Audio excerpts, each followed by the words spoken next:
So here I have two devices, and I will transfer $1 from this device to this device instantaneously. Enter the amount and send. I'm seeing the transaction now.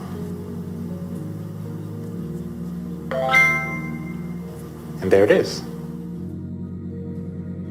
What you've just witnessed is what looks like a standard financial transaction.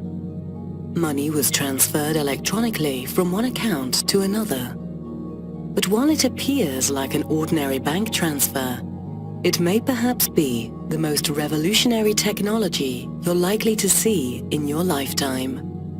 This technology is called Bitcoin.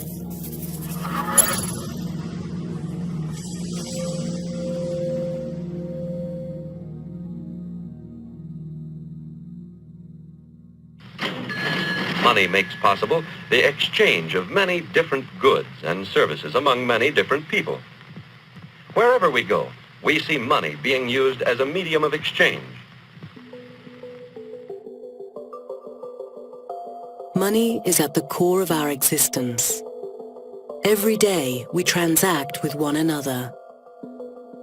Currently, almost all of our daily transactions involve a third party, a bank, credit card company, or remittance provider.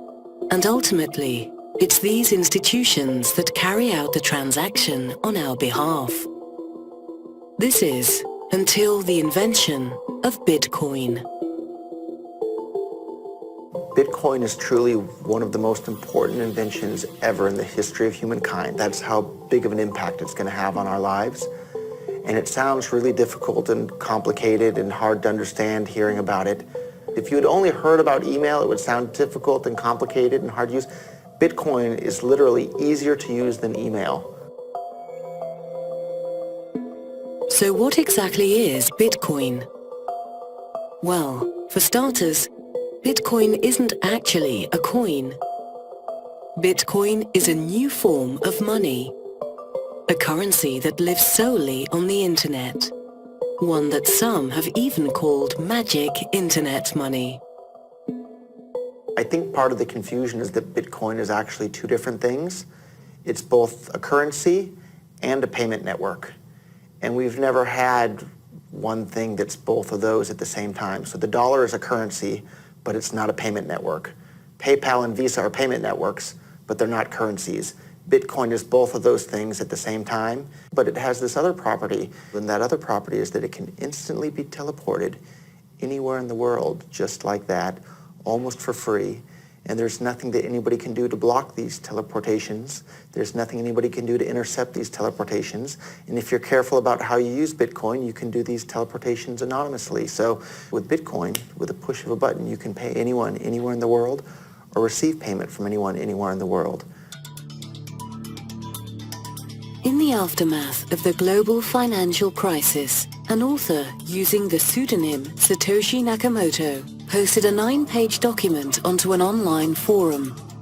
The document, titled Bitcoin, a peer-to-peer electronic cash system, would soon become the building block for what is today the first fully working concept of decentralized money. These are the daily candles of Bitcoin, just in the backdrop. But I want to talk about these trend lines. You've seen them on other presentations even earlier today. I started out working at Bear Stearns back in 2007. So about a year and a half or so before the financial crisis really started to hit. And after Bear Stearns, I joined JP Morgan, where I became a VP. And that was my last job. All of these jobs were either Midtown or downtown Manhattan. Tone Vase is a Wall Street veteran. A former VP at JP Morgan, he now spends his time studying and educating audiences about Bitcoin. Bitcoin is generally difficult to explain. You want to try and break it down as simple as you can.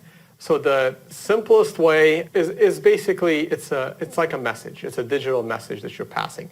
And normally we're all used to computers. We're all sending emails. We're all sending pictures. But you're always sending a copy. Anytime you hit the send button in a computer, you always retain a copy, you always retain the original. And when it comes to financial transactions, you hit the send button and you have an intermediary, the bank, that is moving money from one account to another. And this is the problem that Bitcoin solved. It was able to take something digital, and when you hit the send button, you're not actually sending a copy. You're actually sending a digital object. At its core, Bitcoin is basically a new monetary system. However, Bitcoin is unlike any other system we've seen in the past because it isn't centralized in one place. This decentralized nature of the Bitcoin platform is one of the things that make it so unique and world-changing. We're all familiar with PayPal or Visa or Bank of whatever. All of these traditional services that we're used to control who's allowed to have an account, who can send money from who, from what countries users can send money to other countries' users. With Bitcoin, there is no entity that's controlling any of that. There's just this software protocol that anyone can write software to interact with, and then anyone can install that software on their phone or on their computer. And once they have the software installed, they can now interact with anyone else, anywhere in the entire world that's also using the Bitcoin software. This software that runs the Bitcoin protocol is commonly called a wallet, a digital purse which stores and allows the holder to move Bitcoins from one wallet to another. The Bitcoin protocol is open source, meaning that the programming code is freely available to add to and redistribute. In this way, similar to anyone being able to add a new website to the World Wide Web, programmers are able to add new products to the Bitcoin network. We have Jason, for whom this is very late evening because he's in Australia, and we're about to do Jason's first Bitcoin transaction over Skype as our medium, so everyone can see how quick and easy it is. On my end, I will hit send, and Jason is going to hit request. So when he hits request, a QR code should have displayed in the middle of your screen. And he's going to put it up to the camera of Skype so I can scan it with the camera in my cell phone. All right, I see the QR code. My phone is trying to scan it. And there it is. I scanned it, so I feel kind of generous. Let's send Jason $5. So I have just sent Jason $5 in Bitcoin. And let me know when it's registering on your end that you have $5 worth of Bitcoin. And there it is. Okay, so that took about 10 to 15 seconds.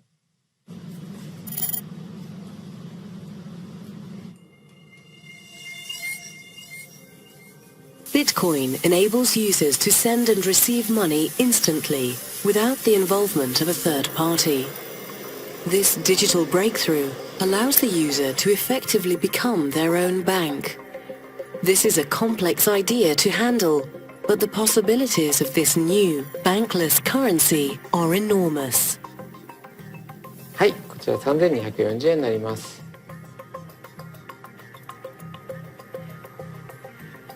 With the exception of actually handing physical cash to you, generally we have to rely on third parties for lots of different payments, be it credit cards or wire transfers internationally, or even sort of keeping cash under your bed, storing large amounts of cash. We use banks.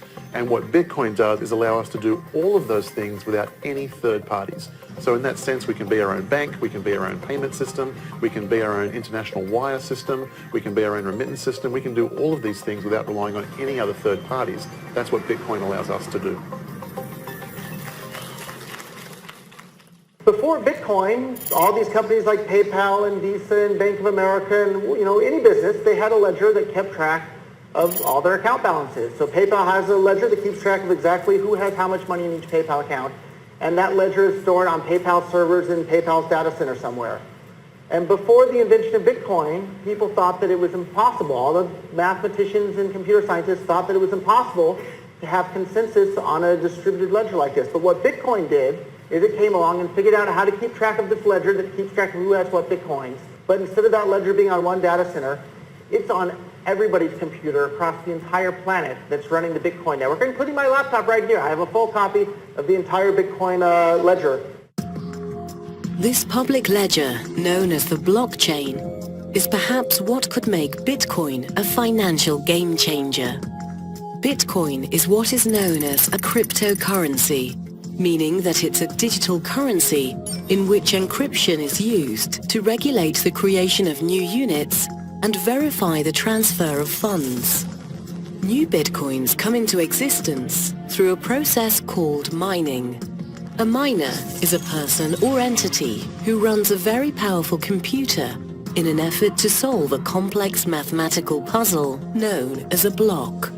Miners around the world compete to solve or close a block and are rewarded with newly generated bitcoins if they're successful.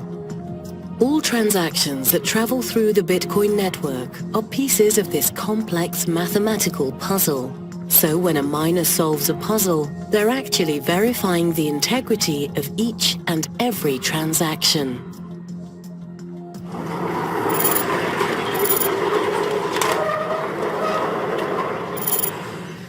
Welcome! This is one giant abandoned recycling plant. We've got incinerators over there, those two big silos. Right around this wall, we have a megawatt worth of solar panels. It's a lot. That's about as much as what we consume.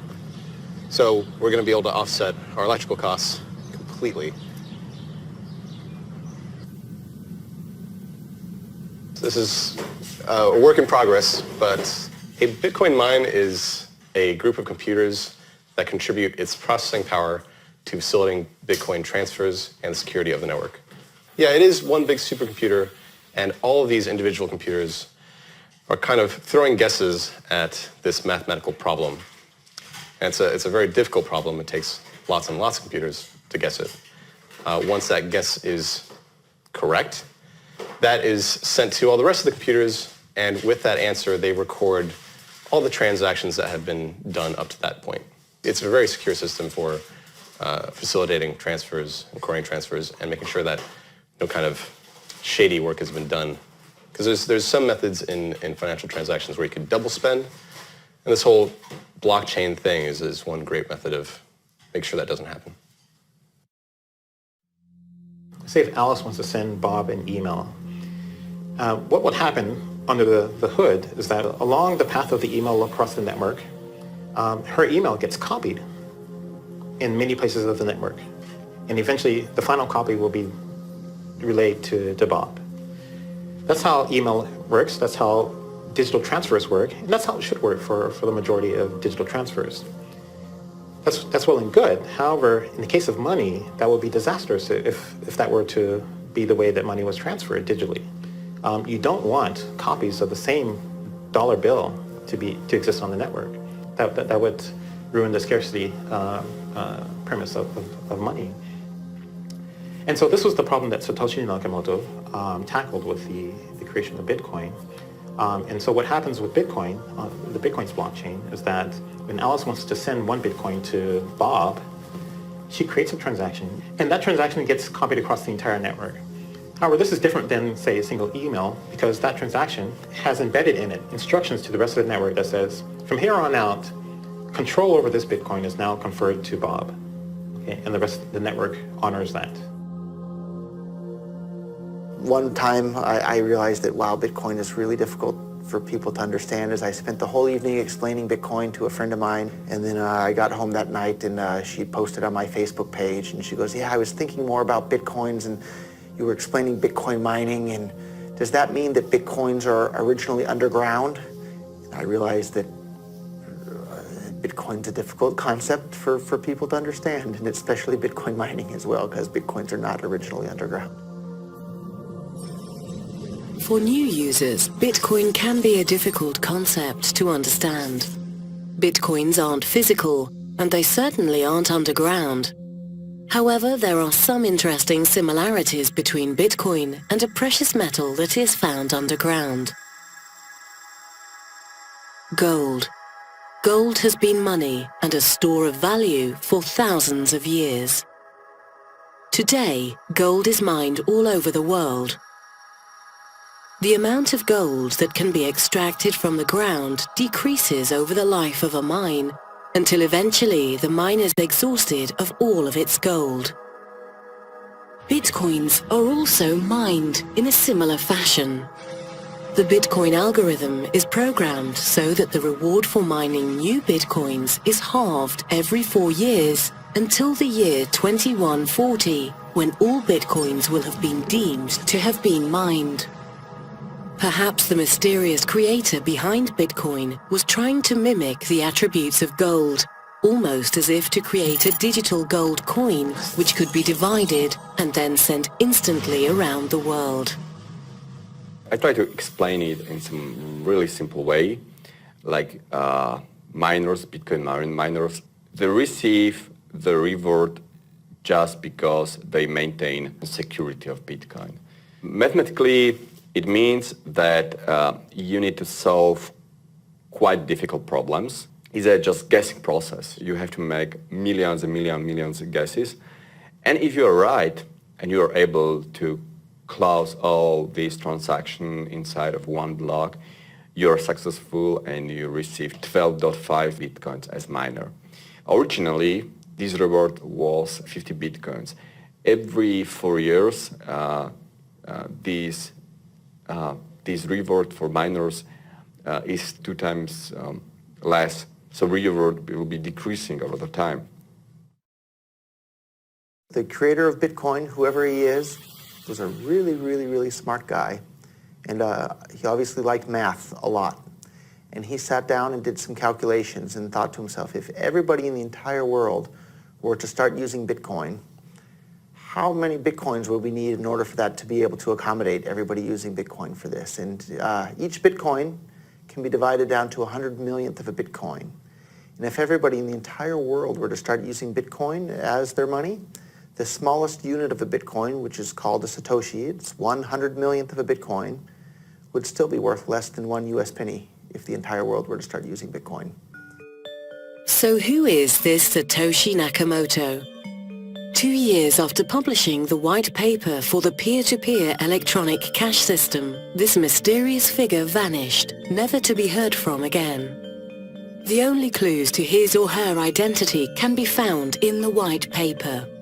Some speculate he or she is of British origin due to the writings containing some British slang. Others believe that rather than being one person, Satoshi was a group of hackers working in concert to create a new monetary system which would decentralize money as we know it. I think he was a clever guy. He was not a normal geek. He had good knowledge of decentralized technology or decentralization. He had good knowledge of financial system, and he was quite good coder. But the code of Bitcoin is not definitely the best one. So it's definitely possible to write better code. There is also conspiracy theory if Bitcoin code was written by one guy or many different guys, hard to say. Anyway, I especially appreciate that it's first fully working concept of decentralized money. It's very interesting, like who Satoshi is. There's lots of speculation, especially among like the very early people in Bitcoin. But what difference does it make whether we know who created Bitcoin? I don't know that it makes any difference. There's lots of stuff that we use that we don't know who created it. And yet it gives us a lot of advantages in our day-to-day activities. I have no idea who Satoshi is. We know very little about Satoshi, and so he could be at an event, he could be someone we know, he could be someone I've spoken to, he could be a friend of mine for all I know. I don't know who it is. I don't know if we'll ever know, but it's a fun game. Am I Satoshi? I don't think I'll answer that one.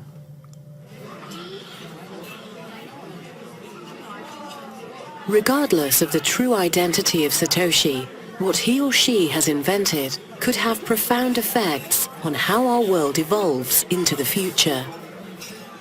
ビットコインで支払うとなんかかっこいいな。そんな感じです。最先端を行ってるっていう感じ。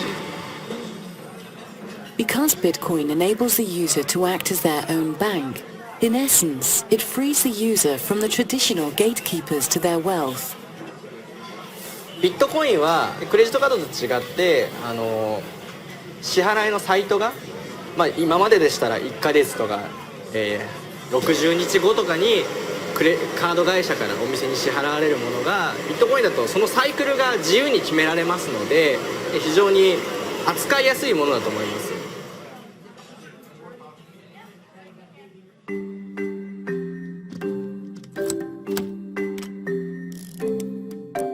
We all use keys in our daily lives. Keys allow us to access and control our valued possessions. They also protect our valuables from being stolen. Take your car as an example. Holding the keys to your car allows you access to it whenever you wish. But suppose you've had a few too many to drink, and your loyal friend confiscates your keys from you. The car may still be yours, but now you no longer control it. Taxi! And must hail a ride home. The same can be said of our finances. Although you may have the debit card and password to your bank account, the funds aren't directly in your possession. Every time you make a withdrawal or transfer from your bank account, the bank is actually acting on your behalf and moving the funds for you. This is where Bitcoin is fundamentally different. Bitcoin enables an individual to hold the private keys of their own wealth. So with pretty much every asset that we have out there, we don't directly hold the dominion or control over that asset. For example, the Royal Bank of Scotland, they had 700,000 accounts, ATMs, just went down for the weekend. Nobody could access the ATMs, couldn't get money out. You have a credit card or a debit card and it gets turned off because of suspected fraud or you did a charge in an unusual location. Well, guess what? The credit card company holds those private keys. They get to make the choice, not you. Bitcoin is very, very different in this regard. It is built on public-private key encryption. And what that means is that you send Bitcoins to the public key, and then in order to send the Bitcoins, you have to be able to sign with the private key where the Bitcoins currently reside. And that literally is a number. That private key is a number. Bitcoin, nobody gets to turn it off. If you have the private key, you get to access it and use it. With your Bitcoin wallets, there's associated what are called private keys. Okay? And these are literally what they sound like. They're private keys that can open and unlock your access to your funds. But let's be clear, if you lose any of your private keys, you lose access to your funds. Simple as that.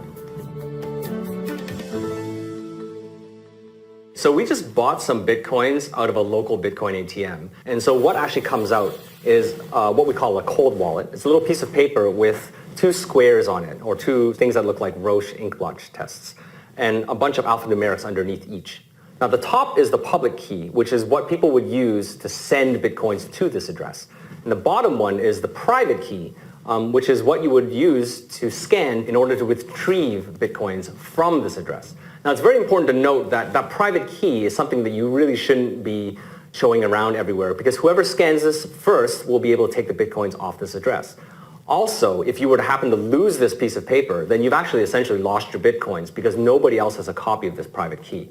Right now, there actually is some Bitcoins on this address, so if you're seeing this for the first time, you may be able to scan this off yourself and take the Bitcoins for yourself.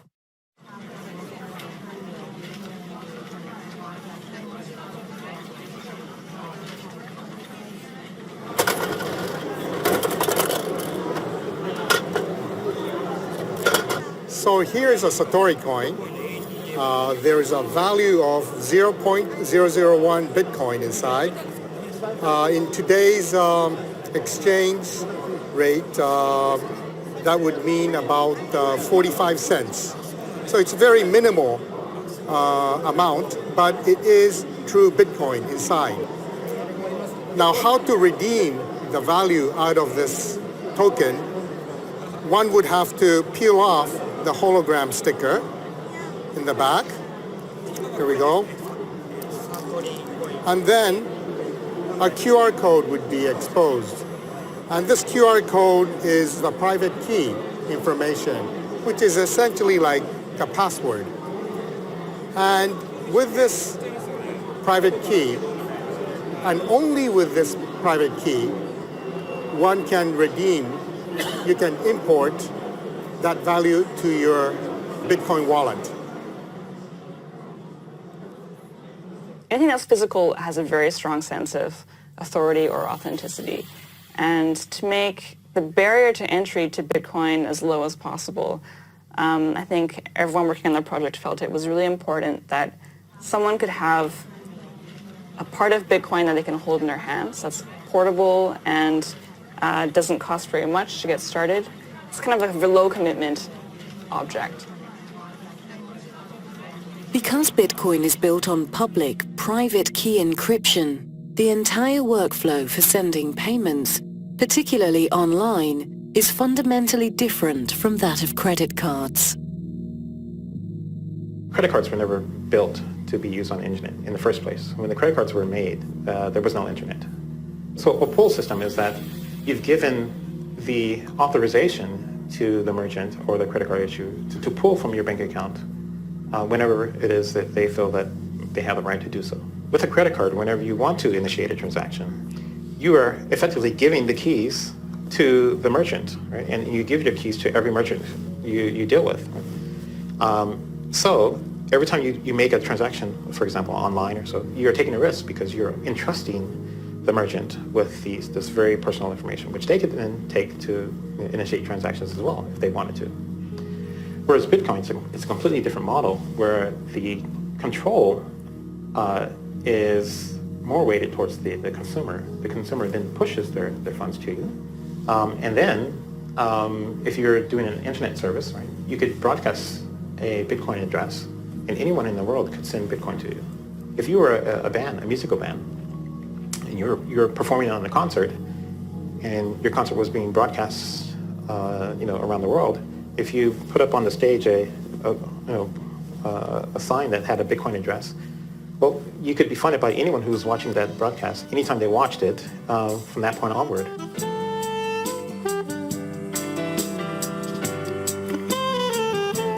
My name is Sanshiro Fujimoto, and I play the saxophone and other instruments. I compose and perform and make CDs, and I make my living by being a musician.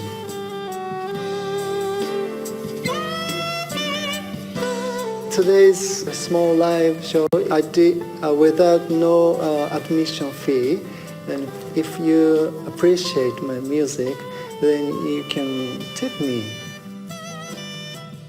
By tipping, you don't know how much. You might get zero, or if your performance is great, you might get more than you think. So that makes me play better.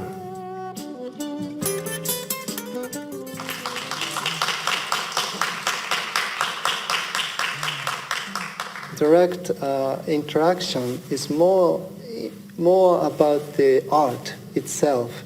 And if you tip someone in the street, you don't tip big money, you tip like 10 cents, quarters, and small money.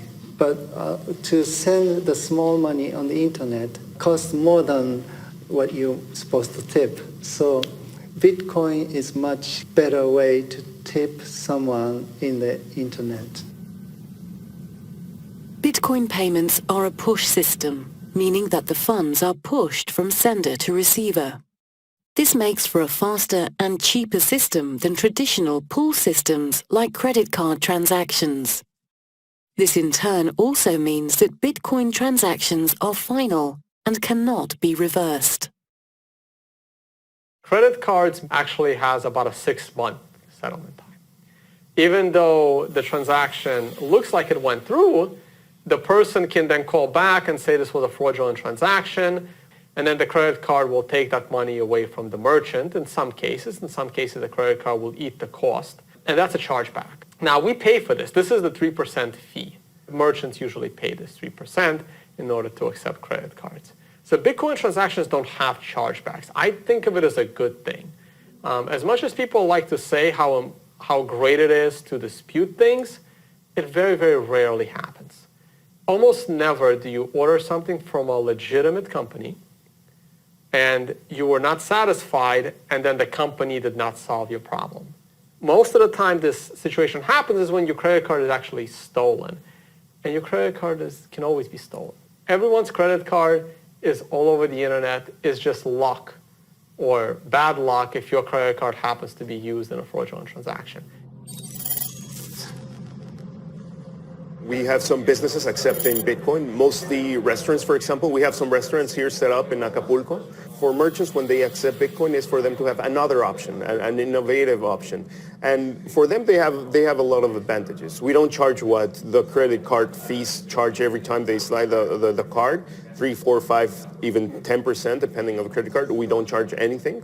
We don't have a minimum fee. You can pay 10 pesos, 50 pesos. We don't have a minimum. With Bitcoin payments lowering the cost of doing business and eliminating the possibility of fraudulent transactions, companies ranging from mom-and-pop stores to multinational corporations have started to embrace this new way to transfer value. This is Harvard Medical School, and this is Harvard Chair. I visited here, it's 1997 to 1999. 僕らは今ファックスを使ってますけれども、今は Facebook とか SNS でもうすぐ写真でね、旅行行く時もパスポートもファックスを取らずに送ることができます。ということはファックスはもう未来ないと。そしたらクレジットカードとかそれからお金ですよね。その未来はどうなるのかといった時に仮想通貨というのが脚光を浴びるだろうというふうなことを考えました。でそういったようなことを考えると特に国際派でありたいと思っているということも含めて、できれば日本で医療機関であるいは歯科医院で一番初めに導入するということによってこれから一緒にビットコインと成長することができるんじゃないかというふうに思ったわけです。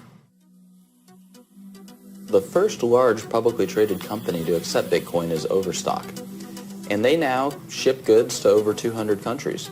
Last I checked, Amazon only ships to about 50, 60 countries. So they're seeding entire markets with entire populations in the billions, not even fighting for that market share. Additionally, if Amazon accepted Bitcoin, there would be no fraud, there would be no chargebacks, so it would lower their costs. It would greatly increase Amazon's profit margins to accept Bitcoin. Bitcoin allows merchants to accept payments for their products and services seamlessly. And although it's becoming a great tool for merchants to offer their products to previously untapped markets, it's the people in these developing countries who will benefit the most. Bitcoin is the easiest, safest, fastest, best option for people that don't have bank accounts or that don't have IDs or they don't have anything but a smartphone. And there's lots and lots of people in the world that's the position that they're in. And Bitcoin is this fantastic solution and an opportunity for them to participate in the world's economy without having to deal with banks and having to jump through all these hoops. They just simply install an app and now they're a part of the world's economy. Something like 33% of the credit card transactions coming out of Africa are fraudulent. So nobody wants to take business from Africa. It's just too risky. With Bitcoin, you know the funds are good. So as a merchant, yeah, pay with Bitcoin. I'll sell anything you want, that's legal to Africa. Then they're able to start having property rights. And property rights is really what's going to help lift them up out of poverty. So Bitcoin does get into this niche of the underserviced people in the banking industry. So a lot of third world countries, they may not have access to bank accounts. They might not even have IDs to open a bank account. But if they have cell phones and if they have access to the internet, they can now have the equivalent of a bank in their cell phone. According to the latest World Bank figures, There are approximately 2 billion unbanked people throughout the developing world. The adoption and use of Bitcoin in these countries could transform this human rights issue and allow the unbanked population of the world to participate in the global economy. For the first time in the entire history of the world, anyone can now send or receive any amount of money with anyone else, anywhere, instantly, basically for free, and it's impossible for anyone, including governments, to stop them from doing that. And as much as I love gold can't do that, right? Think about that. Anybody in this room, you can now send and receive any amount of money with anyone, anywhere in the world, right now, and there's nothing that anybody can do to stop that. That was not possible before the invention of Bitcoin, and that is a fundamentally world-changing technology for every single human being on the planet. WikiLeaks was able to find funding through Bitcoin. And this was in the midst of a financial blockade that WikiLeaks was facing. At the time, the U.S. had ordered Visa, I think it was MasterCard as well, Bank of America, to blockade any donations to WikiLeaks. Say what you will about WikiLeaks. Not necessarily that I condone everything that they do, but I do think it is very important for freedom in the world, for people to have uncensorable ability to donate money to whatever political causes that they want to. And so I thought that was extremely powerful for WikiLeaks to be able to defy the U.S. in that sense. Because Bitcoin puts the private keys of wealth in the hands of the user, it can be used to support activist causes. But Bitcoin can also be used for a night out on the town. My name is Ken Shishido. I am co-organizer for Tokyo Bitcoin Meetup Group. We have this special event tonight, having burlesque dancers receiving Bitcoin tips. The reason why I do this is that sometimes we want to make our meetup interesting instead of talking about really technical stuff or political stuff. So this is one of the events we want to make it really fun and see what can be done using Bitcoin.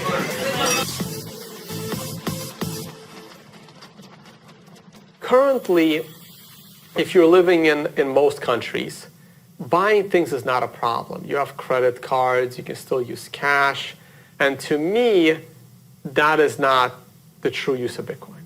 The true use of Bitcoin is to give you financial privacy, which I find extremely important.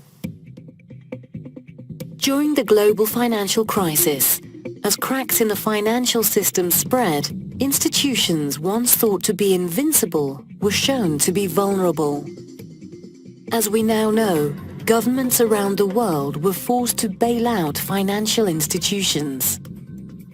A bailout is when government takes taxpayer money and gives it to an irresponsible financial institution to bail out their mistakes.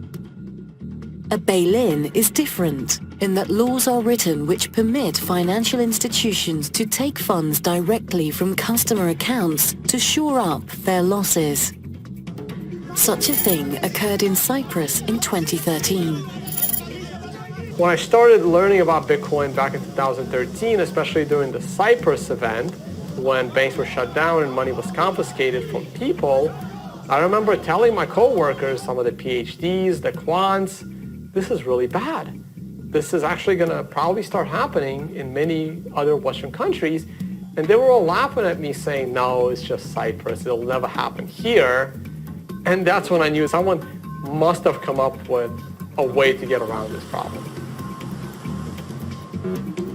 When a depositor deposits dollars or euros into the bank, title to the dollars or euros transfers to the bank, and those depositors become unsecured creditors of the bank. If the banks screw up for whatever reason, there's now been legislation passed in many of the countries where they can be bailed in, meaning that their deposits can be turned into shares of the bank. Jeff Berwick is an entrepreneur, financial commentator, and podcast host. Having founded Stockhouse.com, Canada's largest financial news website, Jeff's analysis, writings and videos have been viewed by millions of people around the world. It's difficult to say exactly what's going to happen in the future, but it's definitely going to keep happening. I said after Cyprus, it's going to happen in Greece, and then they shut down the banks in Greece for months. And of interest to people who live in Europe is on January 1st of this year, they passed a European bank bail-in legislation. So that should be a huge wake-up call to people that they're doing that. So in Cyprus, they didn't actually pass it before. So in Cyprus, they closed the banks. Then they came up with some legislation and said the banks could just take their customers' money to keep afloat. So they didn't even have that legislation, and they did that in Cyprus. Now they already have it in place, so they know what's coming. I see Bitcoin as a way to protect and hide your assets. And we're not saying this is bad.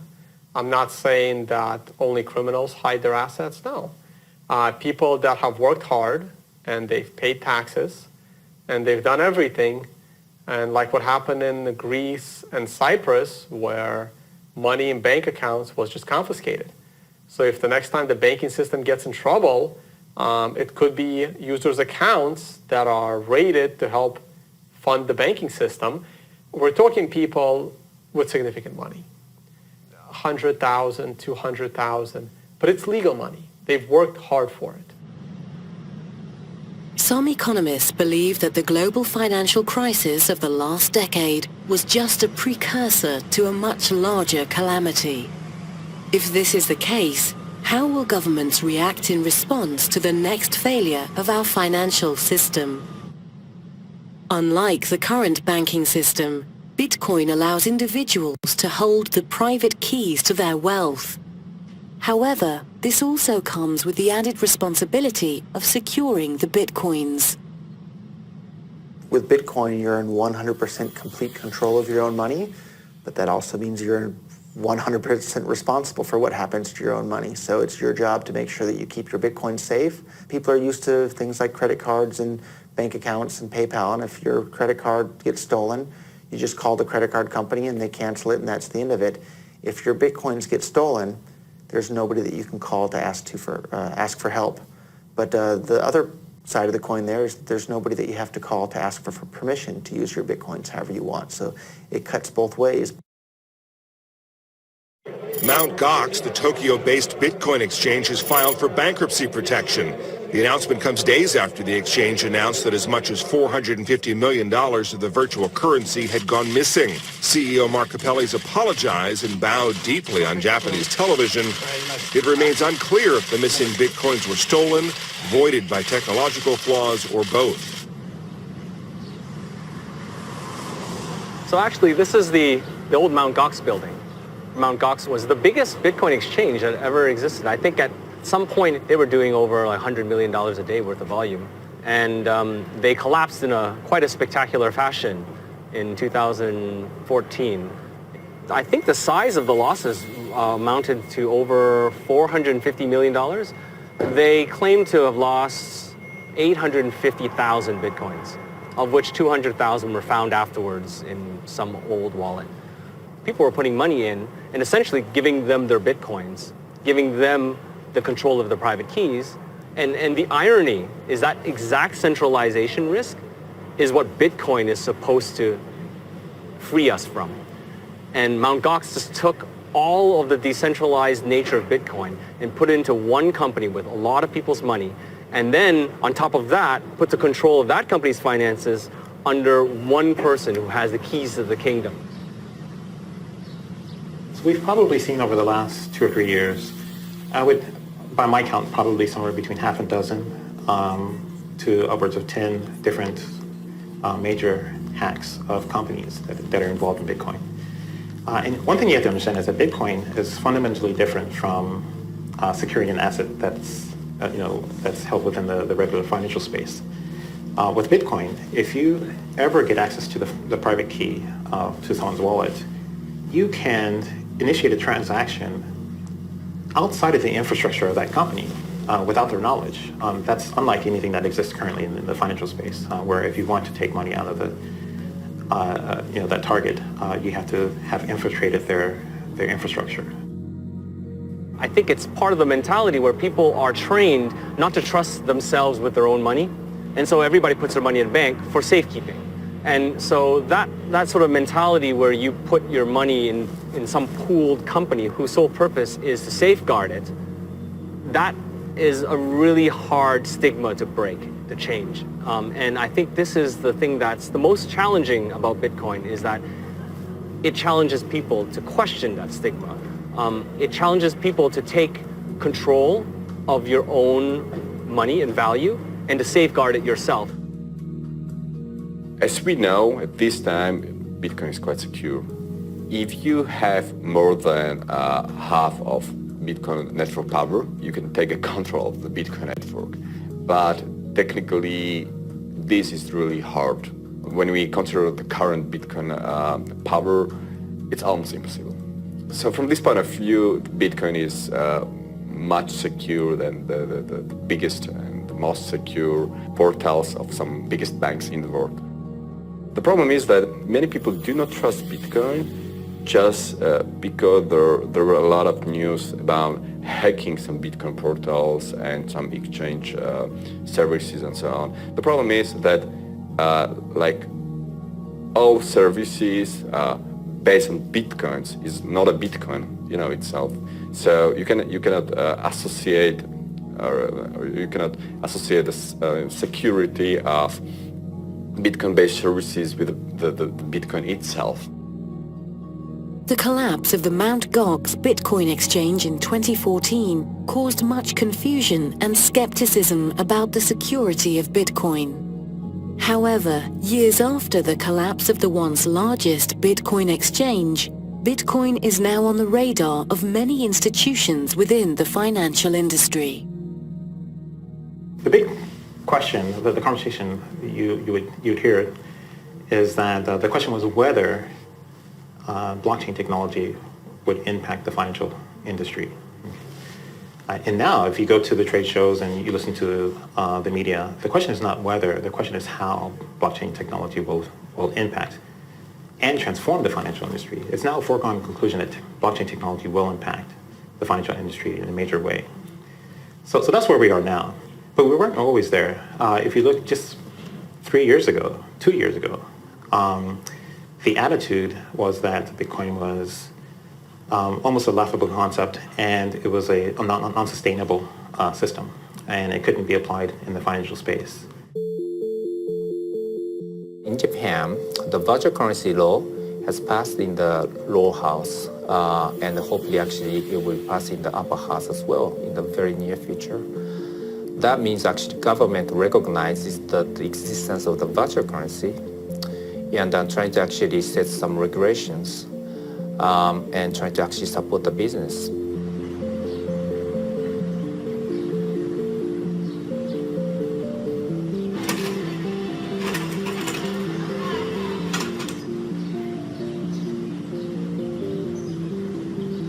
This Bitcoin, well, it looks great,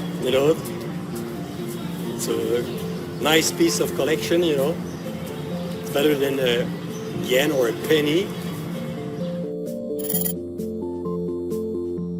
Some of the areas where Bitcoin has been most popular so far is China, which has quite a high level of capital controls. Other countries like China, Argentina, Iran, this is where Bitcoin's really caught on to a lot of people because you just simply, it's not easy to transfer money in or out of the country without going through regulatory problems or having to know someone in the government and things like that. So definitely that is a huge boost to Bitcoin. The advantages of Bitcoin continue to increase its popularity around the world, sometimes in the most unlikely of places. My name is David Hyatt and I operate the Phoenix Rising Cafe in Nimbin. This is where our Bitcoin machine is located, right next to the traditional ATM machine, so the customers have a choice of using either. I saw that the current banking system was rather restrictive and the independence of people running their own banking systems really appealed to me. And the fact also that it was digital and we're living in a digital age, I just knew that it was something that would have to get traction over time. Bitcoin is definitely the largest innovation in monetary science since Isaac Newton's gold standard. Going to completely revolutionize how all of our assets are held, so it's going to disrupt law, going to disrupt accounting, going to disrupt our finance industry, going to disrupt so much. It will also rapidly decentralize the capital. No longer will millions of people accumulate all of their capital into one big pile that then gets allocated by a senior vice president of Merrill Lynch or Bank of America. It'll be millions of people that you have to go and entice out of their capital to go fight a war in Afghanistan or Iraq. Once you decentralize all of those private keys, it becomes much more difficult to get people to pay for a lot of these goods and services that they otherwise wouldn't necessarily pay for. I'll just scan it, and now I have your Bitcoin address in my wallet right here, and I'll go ahead and enter $1, and we'll hit send. Mind sending the transaction? Sent, and there you go, you heard the noise. Before Bitcoin, I was basically retired. I was just hanging out, enjoying my life, practicing jiu-jitsu every day, and it was really fun, but wasn't really going to make the world that much of a better place, if at all.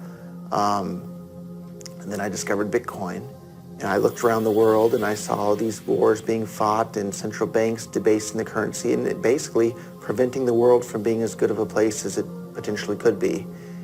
And I saw Bitcoin, and I saw this as a tool to strip away all of their power to do that. Most people aren't interested in paying to kill people they've never met in other countries. Most people are willing to pay for roads and schools and hospitals. So if the governments say we need money for roads and schools and hospitals, I think people would probably give them a good chunk of that. If governments say we need money to go kill people in other countries that you've never been to in your entire life and you're probably never going to go to in your entire life, people are going to say, no, I don't want to pay for that. But if you're using bank accounts and dollars and euros, governments can seize all the money out of your bank account at any time. They can print as many new dollars or euros as they want to pay for these things at any time. If the world's using Bitcoin, it takes away those tools from government, and I think that makes the world a much, much better place. For the first time in history, Bitcoin now provides the entire world with a completely decentralized payment system. One where each individual holds the ownership and control of their own financial wealth. One where all users can transfer value and interact freely amongst each other instantly. What could the future of our world look like with such a revolutionary tool? The possibilities could be truly magical. Bitcoin is magic internet money. Bitcoin allows you to send and receive money with anyone, anywhere in the world, just like magic. I'm at a loss for words because it's that exciting and that world-changing. With Bitcoin, you can pull out your iPod or your iPhone or your tablet or whatever, install an app, and in less than 30 seconds, you have the ability to send and receive money with anyone, anywhere in the world, basically for free. And you can be 10 years old and do that, or you can be 100 years old and do that, and you can be that in any country. That's magic.